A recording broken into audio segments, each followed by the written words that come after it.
What is up, Sandals Church Youth? So glad that you're with us. My name is Justin Knowles, and I get to lead Sandals Church Youth. And hey, we're back. We're ready. Let's just dive right on into the passage that we're going through tonight in this brand new series about who we are and what our vision is, okay? Write this down because we have these new outlines, but we want you to put it down on a piece of paper. So here it is. There's nothing to fear when we trust and obey God. Nothing. There's nothing to fear when we trust and obey God. In Joshua 1, we're going to be walking about how this story really plays out, but I have to give you a little bit of background before we talk about Joshua 1 and who he is. Now, if you've been around church at all, you've probably heard of this guy named Moses. Moses, he grew up, was put down a river. He was found by the Egyptians in the royalty of the Pharaoh. He grew up in royalty. He grew up away from his people.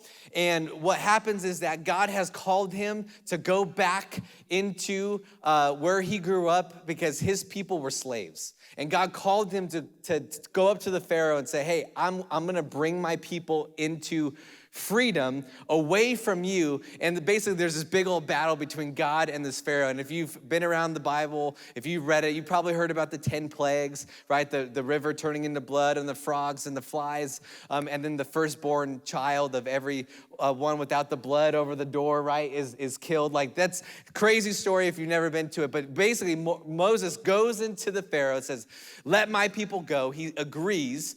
And then he takes all of his people, about 3 million people, out of slavery of Egypt, brings them to the Red Sea. The Red Sea, then there's a story about how God splits open the Red Sea because the army is chasing them and they walk across to freedom on dry land. And right after that, Moses is leading all of his people in the wilderness for 40 years, walking through the desert to get to the promised land, the land that God promised his people that they would live. And then this is kind of where we pick up because they're about to step into the promised land, and then Moses dies. Moses dies, and then Joshua takes over after Moses, about to lead all of his people into the land that God has promised him. They're about to go into this new territory, but here's the deal. This new territory is filled with people who already live there. People already inhabit the place, and God is saying that this is your land. You're going to go into this new territory, and you're going to take it, and I'm going to give it to you. And these people, they're going to fight to the death because they want to protect their land, but that's scary stuff. And as we're talking about this series and we're going into this, I understand that our friends who don't go to church or don't know who Jesus is, even though that talking to them about your faith is new territory, they're not going to kill you if you try to talk to them about them, hopefully, right, because they're your friends.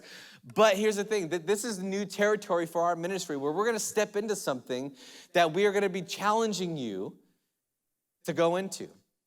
And so here's the cool thing about God, that this whole idea of new territory is not a new thing for God. He constantly is calling us to go into places that we've never been to help us grow in our faith. And here's what we know, that the story of Joshua 1 tells us that one, God knows us and cares for our fears. And two, that there is nothing to fear when we trust and obey him. So Joshua, taking over for Moses, to bring millions of people into this new territory. This is what God is saying to Joshua as he's about to step into this new thing. And I want you to notice there's 3 promises in this story that God reassures Joshua. And I want you to see if you can point them out, okay? Joshua 1, starting in verse 1, it says, after the death of Moses, the servant of the Lord, said to Joshua, the son of Nun, Moses had died. Moses, my servant, is dead. Now then, you and all these people get ready to cross the Jordan River into the land I'm about to give them to the Israelites. He says, I will give you every place where you set your foot as I has promised Moses. So there's a stated purpose for Joshua. That's his purpose, that you're going to take these people into. That's a promise. Verse 4, the territory will extend from the desert of Lebanon into the great river, the Euphrates, all the Hittite country to the Mediterranean Sea in the west, and no one will be able to stand against you all the days of your lives. As I was with Moses, so I will be with you. So there's God's promise of his presence. And I will never leave you nor forsake you. Be strong and courageous, because I will lead the people to inherit the land that I swore to their ancestors to give them. So there's God's promise of his faithfulness. And it says, be strong and very courageous. Be careful to obey all the law my servant Moses gave you. Do not turn from it to right or to the left, that you may be successful wherever you go. Because of his promises, he could be strong and courageous. Because of his strong promises of his presence, because of his purpose, and because of his faithfulness, we are able to step into this new territory for us where we're gonna go out into our friend group to share about our faith, and that we could trust and obey God because of those things. I mean, how awesome is this, that Joshua is about to lead these people into this brand new territory. I mean, that's gotta be a scary situation if you think about it. Moses, the guy who's been leading them, died, and now he has to step up and go into this brand new area. But here he has God speaking to his voice, into his ears. God's voice saying, hey, don't worry. I gave you purpose. I gave you a promise of my presence, and I give you my faithfulness, and you don't have to worry about stepping into this new territory. How many of us, when we're about to do something crazy, if we're about to step out of faith, that if we had God literally speaking into our ears, that we knew that it was God's voice saying, hey, don't worry, just trust me, obey, and be faithful. You don't have to worry, be strong and courageous. I will be with you. How many of us would not skip a beat about stepping up and stepping out of our faith? How many of us would we not even question about what's next? But some of us, we still are still learning about what that looks like. That when it comes to talking about our friends, about Jesus to our friends, that this is new land for us. Some of us, question for you. When was the last time you had a conversation about Jesus with your friend group? Anyone in your friend group? My guess is my guess for a lot of us, it's been a little bit. We can't even remember when we have that. And for a lot of us this year, our challenge for us is that we're gonna be stepping into this new territory. We're gonna be stepping into this new area of our faith where we're gonna be intentional about sharing our faith. That when God says that he says, when you go into this space, you don't have to worry. If you be strong and courageous, remember my promises, do what I have commanded you to do, and God says, I will take care of the rest. Remember the promises that he gave Joshua in that passage. See, that's what he told them.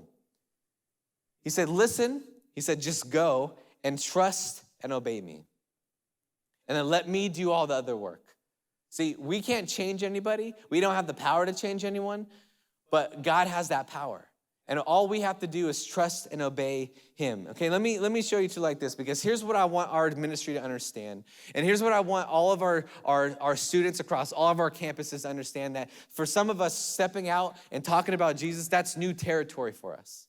And I think the best way to explain it is this, that if you kind of notice up on stage, and you'll have it up on your stage too, is that you have 4 chairs. And that each one of us, we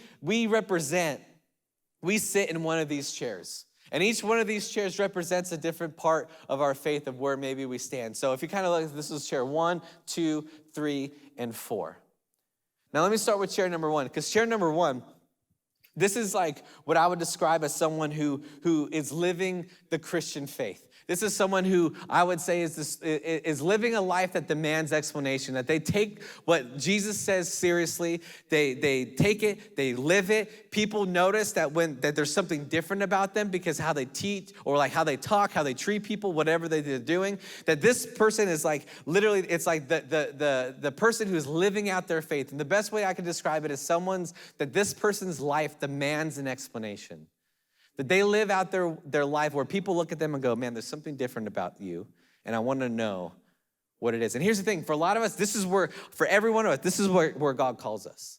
God calls us to live in chair number 1, to where we are living a life that demands explanation. This is, for a lot of us, this is new territory for us because we're not here yet. Why? How do I know that? Because chair number 2. Chair number 2, let me tell you the difference. That chair number 2, that they're a Christian. They're a Christian, that they would say, if they were to die tonight, they will go to heaven. They believe that Jesus is who he said that he is, but their life, it doesn't really look that much different than everybody else's. Here's the best way to describe it. This person right here, they're used to God. They're used to God. Meaning that they grew up, at one time, they've said, they've accepted that Jesus is the Lord and Savior of their life. They went to summer camp, they felt him once, and it kind of faded away after a little bit. And they started to kind of get used to God. They kind of go through the motions. They come on Wednesday nights, they sit in small groups, but they're not really real. There's really stuff going on their life, but they're not being, honest with their group or their group leader. There's stuff that they do on the weekends that kind of looks like everybody else, that they'll go to church on Wednesdays or Sundays, but the rest of the week they kind of just live how everybody else lives. And then really the difference between the chair number 1 and chair number 2 is that this person, that their life demands an explanation. People want to know what's different about this person, but chair number 2 is that it doesn't. And here's why I know that is because when we look at chair number 3 is someone who I would say is not a Christian, where if they didn't know, if they were to die tonight, they wouldn't go to heaven. But here's the thing is that this person, they're not Christian. They might be around it. They might come on Wednesdays sometimes. They might be, they're kind of familiar with the whole church scene. They haven't really fully accepted Jesus as the Lord and Savior of their life. But here's the thing, is that I will go out to say between all of our campuses, that majority of our students probably sit in chair number 2 and chair number 3. And here's how I know. And here's what I've noticed, and here's what I've kind of learned in my time of being a student pastor for the last 12 years, is that the main difference between this chair number 3 and chair number 2, the only difference is that chair number 2 claims the name of Jesus and chair number 3 does not.